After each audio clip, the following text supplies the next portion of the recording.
పుణ్యానికి పోతే పాపమే ఎదురైందని కొంతమంది సాయం చేస్తామని ఒక పేరు చెప్పి మనని ఎంత మోసం చేస్తారంటే రియల్గా నా జీవితంలో అయిన అనుభవం. బందర్ ఒకసారి బీచ్కి వెళ్ళాము, మా తమ్ముడోళ్ళు మేము కార్ రెంట్కి తీసుకుని వెళ్ళాము.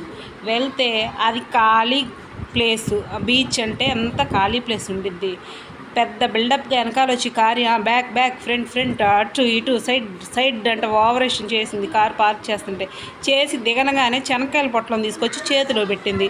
ఏంటి మాకు వద్దండి, వద్దు అంటున్నాం. వద్దంటే అదిగో అట్లా అనకూడదు, అంత మాట అనకూడదు, వద్దని. కారులోండి వచ్చావు నువ్వు చెనక్కాయలు తీసుకోవాలని బెదిరించినట్టు, వార్నింగ్ ఇచ్చినట్టు బలవంతాన్ని నా చెనక్కాయలు పొట్లం మా చేతిలో పెట్టేసింది.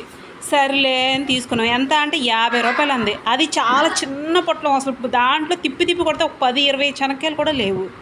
సర్లే దాంతో ఆర్గ్యూ ఎందుకు లేని ఇచ్చేసాం.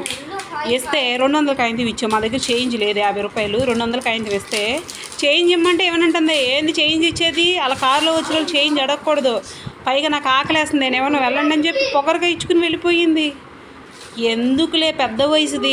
నిజంగా దానికి ఆకలేస్తే అడుక్కుంటే, నాకు నిజంగా ఆకలేస్తుందని అడుక్కున్నా జాలిపడి ఇచ్చేవాళ్ళవి.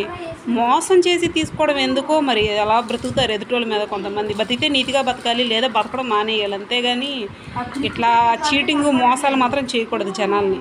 అవునా కాదా?